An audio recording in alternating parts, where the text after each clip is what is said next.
Order, by contrast, is explored territory. That's the hundreds of millions of years old hierarchy of place, position, and authority. That's the structure of society. It's the structure provided by biology, too particularly insofar as you are adapted, as you are, to the structure of society.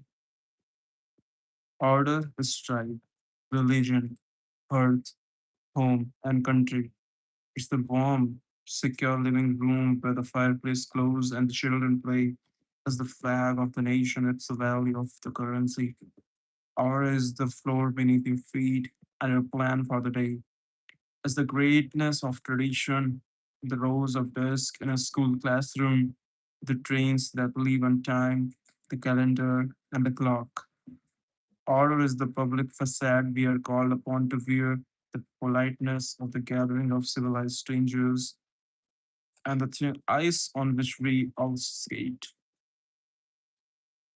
Order is the place where the behavior of the world matches our expectations and our desires, the place where all things turn out the way we want them to. But order is sometimes tyranny and stultification as well when the demand for certainty and uniformity and purity becomes too one sided.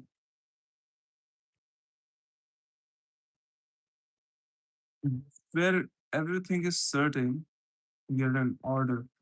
We are there when things are going according to the plan and nothing is new and disturbing. In the domain of order, things behave as God intended. We like to be there, familiar environments are in order. You're able to think about things long term. There, things work, and we are stable, calm, and competent. We seldom leave places we understand geographical or conceptual for that reason, and we certainly do not like it when we are compelled to or when we happens when it happens accidentally. You're in order when you have a loyal friend, a trustworthy ally. When the same person betrays you, sells you out, you move from the daytime forward of clarity and light to the dark underworld of chaos, confusion, and despair. There's the same move you make and the same place you visit. When the company you work starts to fail and your job is placed in doubt, when your tax return has been filed, that's order. When you're audited, that's chaos. Most people would rather be mugged than audited. Before the twin towers fell, that was order. Chaos manifested itself afterward. Everyone felt it. The very air became uncertain. What exactly was it that fell? Wrong question. What exactly remained standing? That was the issue at hand. When the ice you're skating is on solid, that's order. When the bottom drops out and things fall apart and you plunge through the ice, that's chaos.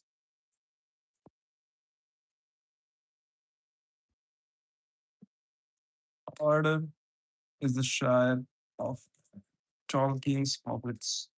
Peaceful, productive, and safely inhabitable, even by the naive. Chaos is the underground kingdom of the dogs, unserved by smoke, the treasure holding serpent.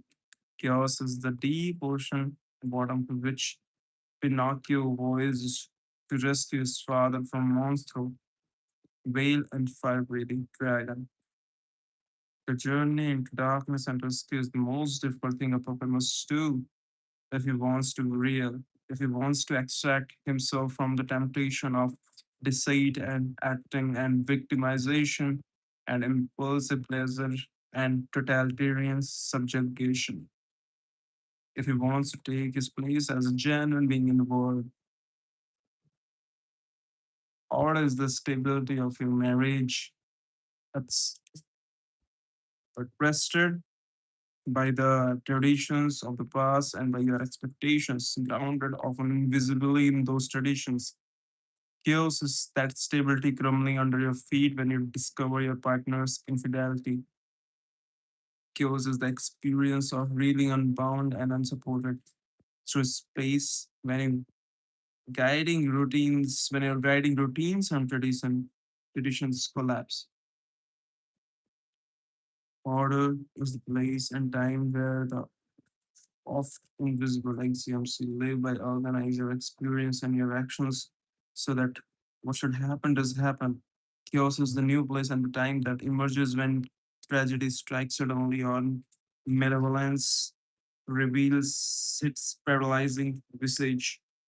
Even in the confines of your own home, sometimes unexpected or undesired can always make its appearance when a plan is being laid out, regardless of how familiar the circumstances. When that happens, the territory has shifted. Make no mistake about it. The space, the apparent space may be the same, but we live in a time as well as space. In consequence, even the oldest and the most familiar places retain an incredible capacity to surprise you. You may be cruising happily down the road in the automobile you have known and loved for years, but time is passing. The brakes could fail. You might be walking down the road in the body you have always relied on. If your heart malfunctions, even momentarily, everything changes. Friendly or dogs can still bite. Old and trusted friends can still deceive. New ideas can destroy old and the comfortable certainties. Such things matter. They're real. Our brains respond instantly when chaos appears with simple hyperfast circuits maintained from the ancient days. When our ancestors dealt in trees and snakes struck in a flash, after that night, instantaneous, deeply reflexive bodily response comes the later, evolving, more complex but slower responses of emotions. And after that comes thinking of the higher order, which can extend over second, minutes, or years. All the response is instinctive in some sense, but the faster the response, the more instinctive.